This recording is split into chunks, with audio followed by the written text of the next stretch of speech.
નમસ્તે મિત્રો, શું તમારા બેંક ખાતામાં 2000 રૂપિયાનો 18મો હપ્તો આવ્યો છે? શું તમારે પણ આવો મેસેજ આવ્યો છે કે જેમાં તમને કહેવામાં આવ્યું છે કે તમારા બેંક એકાઉન્ટમાં 2000 રૂપિયા જમા કરવામાં આવ્યા છે?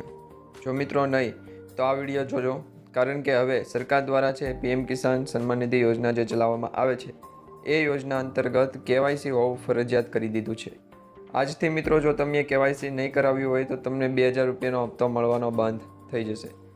PM કિસાન સન્માન નિધિ યોજના અંતર્ગત હવેથી KYC ફરજિયાત કરી દેવામાં આવ્યું છે અને આજથી જ તમે KYC કરાવી લેજો.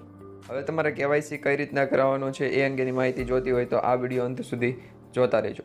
અને જે પણ મિત્રો નવા છે અમારી આ YouTube ચેનલ પર અમને ખાસ વિનંતી છે, ચેનલને હજી સુધી સબસ્ક્રાઈબ ન કરી હોય તો અત્યારે સબસ્ક્રાઈબ કરી લ્યો, જેથી કરી તમને દરેક માહિતી છે એ સમયસર અને સૌથી પહેલાં મળી જાય. તો મિત્રો સરકાર દ્વારા છે એ હવે eKYC છે એ ફરજિયાત કરી દેવામાં આવ્યું છે. હવે eKYC હશે તો જ તમે છે એ 2000 રૂપિયાનો 18મો હપ્તો પણ લઈ શકો છો. અને મિત્રો હા, ખાસ કરીને તમને જણાવી દઉં કે eKYC તમારે કઈ રીતના કરાવવું છે એ અંગેની પૂરેપૂરી માહિતી આપવામાં આવી છે, તો વિડીયોને જરા પણ સ્કીપ ન કરતા, કારણ કે મિત્રો તો પણ તમે છે જ્યારે સ્કીપ કરશો વિડીયો તો તમે છે એ જે મુખ્ય માહિતી હશે એ તમે જે ચૂકી જશો. એટલા માટે વિડીયોને પૂરેપૂરો અંત સુધી જોજો. હવે મિત્રો તમે પણ PM કિસાન સન્માન નિધિ યોજના અંતર્ગત લાભ લઈ રહ્યા છો તો 2000 રૂપિયાનો 18મો હપ્તો કયા તારીખે આવવાનો છે, કયા દિવસે આવવાનો છે એ અંગેની પણ જાહેરાત અપડેટ છે એ મળી રહી છે. તો એના માધ્યમથી પણ તમને હવે જણાવી દઈએ કે હવે જમા થશે 2000 રૂપિયાનો 18મો હપ્તો અને તમને પણ આવો મેસેજ આવશે. તો તમારે આવો મેસેજ ન આવ્યો હોય તો શું કરવું, તેમજ eKYC કરાવવું હોય તો શું કરવું એ અંગેની પૂરેપૂરી માહિતી આજના આ વિડીયોમાં જણાવવામાં આવશે. ખેડૂત મિત્રો માટે એક સંદેશ છે, જાહેર સંદેશ છે, જેમાં ખાસ કરીને PM કિસાન યોજનામાં eKYC પદ્ધતિઓ અને એની પ્રક્રિયાઓ દર્શાવવામાં આવી છે. તો મિત્રો આજે આપણે આ વિડીયોમાં ફક્ત ને માત્ર PM કિસાન સન્માન નિધિ યોજનામાં eKYC કઈ રીતના કરવું એ જાણીશું, તેમજ એ સિવાય 2000 રૂપિયાનો હપ્તો કઈ તારીખે આવશે અને તમારા બેંક એકાઉન્ટમાં ટ્રાન્સફર થશે કે નહીં એ પણ જાણીશું. તો મિત્રો શરૂઆત કરીએ માહિતીની. તો એમાં એવું છે કે યોજનામાં જે છે એ સંક્ષિપ્તમાં આપણે માહિતી મેળવીએ તો તમને ખ્યાલ જ હશે કે PM કિસાન યોજના શું છે. જે મિત્રો નવા છે આ યોજના અંતર્ગત એમને પણ જણાવી દઈએ કે PM કિસાન યોજના છે એ ફેબ્રુઆરી 2019માં દેશભરમાં જમીન ધરાવતા ખેડૂતોની નાણાકીય જરૂરિયાતોને પૂરક બનાવવા માટે શરૂ કરવામાં આવી હતી. આ યોજના હેઠળ પ્રતિ વર્ષ 6000 રૂપિયા આપવામાં આવે છે 3 સમાન હપ્તામાં, એટલે કે 3 સરખા હપ્તા. જે ફિક્સ હપ્તો છે 2000 રૂપિયાનો એ 2000 રૂપિયાના ટોટલ 3 આખા વર્ષ દરમિયાન હપ્તા છે એ આપવામાં આવે છે. એ હપ્તામાં ડાયરેક્ટ બેનિફિટ ટ્રાન્સફર DBT દ્વારા ખેડૂતોના આધાર સીડિંગ થયેલ બેંક ખાતામાં ટ્રાન્સફર કરવામાં આવે છે. તો તમારા આધાર કાર્ડ સાથે સીડિંગ હશે બેંકનું એકાઉન્ટ તો જ તમને 2000 રૂપિયાનો હપ્તો મળશે. હવે મિત્રો શા માટે તમારે eKYC કરાવવું પડશે? કારણ કે સરકાર દ્વારા હવે eKYC છે ફરજિયાત કરી દેવામાં આવ્યું છે. તો PM કિસાન યોજનાના લાભ કોઈપણ વચોટિયાની સંડોવણી વિના આધાર સીડિંગ થયેલ બેંક ખાતામાં ઈચ્છિત લાભાર્થીઓ સુધી પહોંચે તેની ખાતરી કરવા માટે અનિવાર્ય કરવામાં આવેલ છે. ખાસ કરીને મિત્રો ધ્યાન રાખજો, eKYC હશે તો જ તમને 2000 રૂપિયાનો હપ્તો મળશે. હવે eKYCના મોડ્સ કેટલા છે, એટલે કે eKYC તમે કેટલી રીતના કરી શકો? તો સરકાર દ્વારા PM કિસાન યોજનાના ખેડૂતો માટે eKYCના નીચેના 3 વિકલ્પો આપેલા છે. તમે 3 વિકલ્પો એટલે કે 3 રીતે છે eKYC કરી શકો છો. ખાસ મિત્રો ધ્યાન રાખજો, OTP આધારિત eKYC, બાયોમેટ્રિક આધારિત eKYC અને ફેસ ઓથેન્ટિકેશન આધારિત eKYC. જેમાં OTP આધારિત eKYC છે એમાં PM કિસાન પોર્ટલ અને મોબાઈલ એપ્લિકેશન ઉપરથી ઉપલબ્ધ છે, એટલે કે ઘર બેઠા કરી શકો છો. બાયોમેટ્રિક આધારિત eKYC છે એ કોમન સર્વિસ સેન્ટર એટલે કે CSC ખાતે જઈ અને તમે કરી શકો છો. અને ફેસ ઓથેન્ટિકેશન આધારિત eKYC PM કિસાન મોબાઈલ એપ્લિકેશન દ્વારા છે એ તમે કરી શકો છો. 2 રીત છે એમાં ઘર બેઠા તમે eKYC કરી શકો છો, અને બાયોમેટ્રિક આધારિત eKYC છે એમાં તમારે CSC અથવા તો VCA ઓપરેટર પાસે જવું પડશે.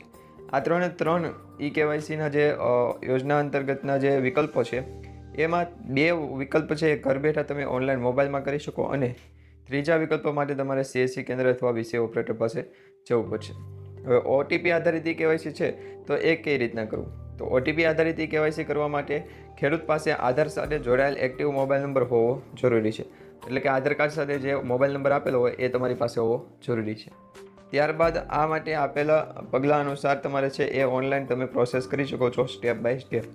જેમાં PM કિસાન પોર્ટલ પરથી તમારે છે એ જે eKYC છે એ કરવાનું રહે છે, જેમાં તમારે તમારા ફોનની અંદર PM કિસાન www.government.in અહીંયા જે વેબસાઇટ આપવામાં આવી છે વેબસાઇટ તમારે સર્ચ કરવાની રહેશે. બીજું છે કે ઈ-KYC પર ક્લિક કરો અને વેબસાઇટના ઉપરના જમણા ખૂણે તમારો આધાર નંબર દાખલ કરો અને OTP સબમિટ કર્યા પછી તમારું ઈ-KYC પૂર્ણ થશે. ત્યારબાદ મિત્રો બાયોમેટ્રિક આધારિત ઈ-KYC છે તો ખેડૂતોના ઘર આંગણે પડોશમાં કે સેવાઓ પૂરી પાડવા માટે સુવિધા દેશભરના 4 લાખથી વધુ કોમન સર્વિસ સેન્ટર છે એ ઉપલબ્ધ કરવામાં આવ્યા છે. આ માટે આપેલ પગલાં અનુસાર તમારા આધાર કાર્ડ અને આધાર કાર્ડમાં લિંક મોબાઈલ નંબર સાથે તમારે નજીકના CSC સેન્ટરની મુલાકાત લેવાની છે અને CSC ઓપરેટર આધાર બેઝડ વેરિફિકેશનનો ઉપયોગ કરીને બાયોમેટ્રિક ઓથેન્ટિકેશન કરશે અને ખેડૂતને ઈ-KYC છે એ કરી દેશે.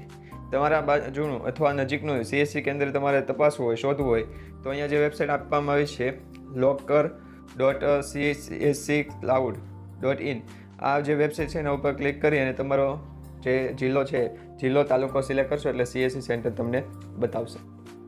ત્યારબાદ છે ફેસ ઓથેન્ટિકેશન દ્વારા ઈ-KYC તો ખેડૂત પોતાની સુવિધા અનુસાર તેમના મોબાઈલ દ્વારા ઈ-KYC પણ કરી શકે છે. ઈ-KYC કરવાની આ સૌથી નવીન અને ઝંઝટ મુક્ત રીત છે જે પગલાં નીચે મુજબ છે જેમાં તમે કોઈ પણ પ્રકારની અસુવિધા ભોગવ્યા વિના ઈ-KYC કરી શકો છો. જેમાં ખાસ કરીને ગૂગલ પ્લે સ્ટોર પરથી PM કિસાન મોબાઈલ એપ્લિકેશન અને આધાર ફેસ ID એપ ડાઉનલોડ કરવાનું રહેશે. એપ ખોલો અને તમારા PM કિસાન રજિસ્ટર મોબાઈલ નંબર નાખો અને લોગિન થાવ. લાભાર્થી સ્ટેટસ પેજ પર જવાનું અને જો ઈ-KYC સ્ટેટસ ના હોય તો ઈ-KYC પર ક્લિક કરી પછી તમારો આધાર કાર્ડ નંબર અને તમારા ચહેરાને સ્કેન કરો તમારું ઈ-KYC થઈ જશે. પણ મિત્રો ખાસ ધ્યાન રાખજો PM કિસાન નામનું ગૂગલ પ્લે સ્ટોરમાં એક ફેક એપ્લિકેશન ચાલી રહ્યું છે જેની ઝપેટમાં તમે ન ચડતા. હવે તમારે ઓફિશિયલી સરકાર દ્વારા જે જાહેર કરેલું એપ્લિકેશન જોતું હોય તો નીચે કમેન્ટમાં જણાવી દેજો જેથી કરી તમને એ પણ આપી દઈએ એટલે કે એપ્લિકેશનની લિંક તમને મળી જશે. હવે તમારા ચહેરાને સફળતાપૂર્વક સ્કેન કર્યા પછી ઈ-KYC પૂર્ણ કરવાનું રહેશે. તો મિત્રો ખેડૂત મિત્રોને જણાવવાનું કે PM કિસાન યોજનામાં ઈ-KYC કરવાનું બાકી હોય તો ઉપર મુજબના કોઈ પણ વિકલ્પો પસંદ કરી ઈ-KYC કરી શકો છો. જો આપ જાતે ઈ-KYC કરવા સક્ષમ ન હો તો આપના વિસ્તારના ગ્રામ સેવકોને અથવા VCA ઓપરેટર CSC ઓપરેટરનો સંપર્ક કરી ઈ-KYC પૂર્ણ કરશો. ઈ-KYC થયેલ હશે તો જ આપ આગળના હપ્તા મેળવી શકશો તે માટે લાયક પણ ગણાવશો. પરંતુ મિત્રો ઈ-KYC કરાવવા અનુરોધ કરવામાં સરકારે છે એ તાત્કાલિક કીધું છે કારણ કે હવે 18મો હપ્તો છે એ ઓક્ટોબર અથવા તો સપ્ટેમ્બર મહિનાના અંત સુધીમાં તમને મળી શકે છે. સપ્ટેમ્બર મહિના અથવા તો ઓક્ટોબર મહિનાની વચ્ચે કોઈ પણ દિવસે સરકાર દ્વારા PM કિસાન સન્માન નિધિ યોજનાનો 18મો હપ્તો 2000નો આપવામાં આવશે. તો ખાસ કરીને એ પહેલાં તમારું ઈ-KYC કમ્પ્લીટ કરી આવજો. અને જે પણ મિત્રોને હજુ સુધી 18મા હપ્તા સિવાયના એકે હપ્તા નથી મળ્યા એ પણ નીચે કમેન્ટમાં જણાવી દેજો જેથી કરી એમને પણ વધારે ઇન્ફોર્મેશન આપણે આપી શકીએ.